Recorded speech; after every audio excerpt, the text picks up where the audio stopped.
The film Kaya begins in one of the terrifying forests of southern Africa, dense, haunting, and extremely dangerous.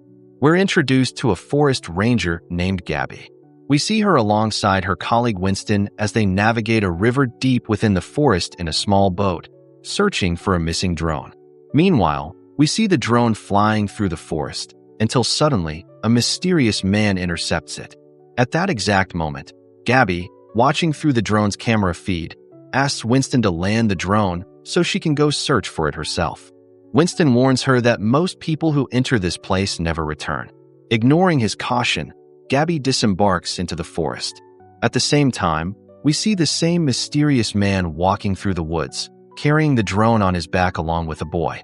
Both appear strange, resembling laborers or hermits, their bodies coated in black mud.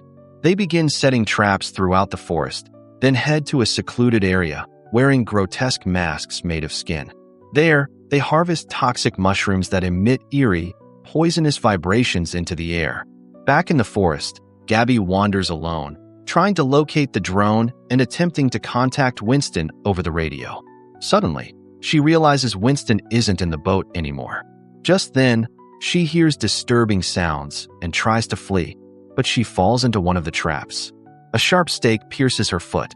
As she screams in agony, Winston, now deep in the forest repairing a surveillance camera, finally hears her cry. He rushes back to the boat, but in his panic, he drops the radio into the water, severing all communication. Gabby, gritting her teeth, manages to pull the stake from her leg and screams again in pain. Time passes, the sun sets, and Winston continues frantically searching for her. Meanwhile, Gabby follows a mysterious red light pulling her toward an old cabin deep in the woods. Hoping for help, she knocks on the door, but the cabin is abandoned. She steps inside and collapses onto the floor, exhausted. Elsewhere, Winston gets stuck in a swamp. When he finally pulls himself out, he hears the same eerie sounds Gabby heard earlier. Terrified, he runs, but the two mud-covered figures from before enter the cabin, startled to find Gabby lying unconscious on the floor. One of them attacks her, but Gabby shouts that a monster is chasing her. The man replies coldly, "You broke our trap," before they tend to her wound and offer her food. Gabby learns the trap was meant for a monstrous entity that haunts the forest and threatens anyone who enters. We discover the older man's name is Barnd, and the quiet boy with him is his son, Stefan. They live isolated in this terrifying forest, cut off from the outside world. In another scene, Winston runs through the forest, being pursued by a grotesque creature, a human mutated by a deadly fungus. Gabby, meanwhile, is sleeping as Barnd applies a strange herbal paste to her injured foot. As she sleeps, she begins having nightmares, visions of the toxic fungus spreading over her hands. She wakes abruptly and rushes to the radio, trying desperately to reach Winston, only to hear him screaming in the distance with the monster close by. Panicked, she lights a fire in the cabin's chimney, hoping the smoke will signal Winston. But suddenly, she notices something hidden beneath the floorboards.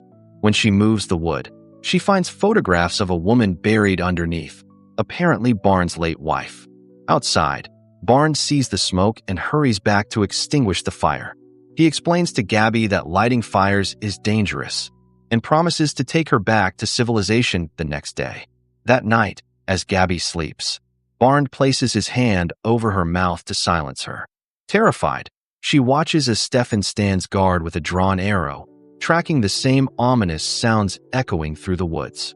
Barnd removes his hand and whispers, "Don't scream. Go to the wall." The monster is blind. It hunts by sound. Understanding, Gabby quickly covers herself in the same black mud the father and son use for camouflage. Suddenly, the mutated monster bursts into the cabin. Everyone freezes, holding their breath. But Gabby accidentally makes a noise, and the creature turns toward her. At the last second, Stefan strikes from behind, killing the monster. However, the creature's infected blood splashes onto Gabby. Infecting her, Stefan quickly wipes the blood off her, but it's too late. The infection has begun. Later, Barnd explains to Gabby that this toxic fungus selectively targets modern humans. It feeds on the mouth, eyes, and lungs, gradually overtaking the host until they fully transform into one of these fungal monsters.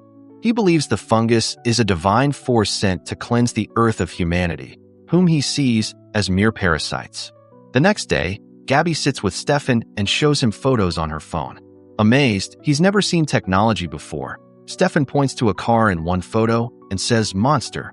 Alarmed, Barnes snatches the phone and smashes it, calling it demonic.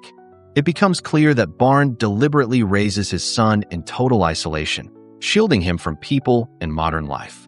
Barnes and Stefan then return to the heart of the forest, where Barnes worships a massive, fungal-infested tree, the source of the toxic spores.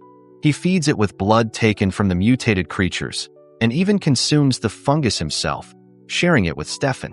When Barnes tells Gabby it's time to take her back, she finds Winston's flashlight on the ground. Desperate, she searches for him, only to discover his body on the forest floor, covered in fungus. Shockingly, he's still alive, and begs her to kill him, as the fungus is slowly devouring him from within. Barnes hands Winston a knife, offering him a merciful end. Just then, more monster sounds echo through the forest. They flee back to the cabin and hide. That night, Gabby wakes in agony. The infection is worsening. She begs Barnes for medicine, but he's furious and abandons her. She turns to Stefan, asking where his father went. "He went to pray," Stefan replies. When she asks about his mother, he says she lives in the forest. Meanwhile, Barnes is deep in ritual prayer when something alarming happens within the fungal tree. He rushes back to the cabin immediately. By morning, Gabby's condition has drastically deteriorated. The fungus is spreading rapidly over her body.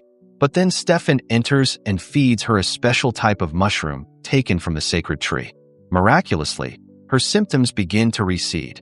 We learn this particular fungus acts as an antidote, halting the infection, but it doesn't cure it entirely. Barnes now insists Gabby must leave with him and return to the outside world. But she refuses. "I want to stay," she says. "I want to be away from the world." Soon after, Stefan begins teaching Gabby how to shoot a bow. He takes her to the sacred tree, revealing it's also his mother's burial site. Back at the cabin, tensions rise. Gabby confronts Barnes, who grows angry and declares his belief. Humans are destroying the planet, and the fungus is a cosmic, divine remedy. He insists humanity must surrender to it so Earth can heal and be reborn, free from human-caused disasters. When Gabby demands proof of his beliefs, Barnes performs a ritual. He blows powdered spores from a mushroom directly into her face. She inhales it, collapses, and enters a powerful hallucination. She sees the fungus surrounding her, surreal visions unfold, and Stefan appears with a spear in his mouth. The next morning, Barnes sits beside her, asking what she saw. In that moment, Gabby realizes the horrifying truth. Barnes sacrificed his wife as an offering, and now Stefan is to be the next sacrifice. That day, while playing with Stefan, Gabby tells him they must escape and reveals the truth about his father. That night, as Barnes leaves to pray, Gabby wakes Stefan and they flee. At dawn, Barnes catches up to them in the forest. He tries to manipulate Stefan, warning him Gabby will sell him into slavery and use him until your flesh falls from your bones. Convinced, Stefan returns to his father. Now, we see them heading deeper into the woods. When Stefan asks, "Where are we going?" Barnes grips his hand tightly and replies, "We're going to the sacrifice." Realizing their destination, Gabby races back to the cabin, grabs Stefan's bow and arrows, and chases after them. Meanwhile, Barnes has tied Stefan to a ritual site, preparing to kill him as an offering to the fungus, just as he did with his wife. But Gabby arrives just in time, shouting to stop him. As Barnes turns to kill Gabby instead, Stefan breaks free and fights his father. At the same moment, the mutated monster reappears. In the chaos, Barnes tries to drag Gabby forward to offer her as a replacement sacrifice, but Stefan stabs his father with a knife. They leave Barnes wounded in the forest and return to the cabin. But Gabby's condition worsens. Her body begins to rot.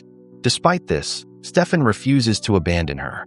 In her final moments, she begs for mercy and takes her own life to end the suffering. The film ends with Stefan leaving the forest and entering the city. He tries to adapt, to blend in with society, use technology, and live a normal life. But then, we see it. As he leaves uneaten food behind, fungal growth appears on the leftovers. The infection is in him too. The final message is clear. Stefan is doomed, just like all those before him who fell victim to the malicious fungus.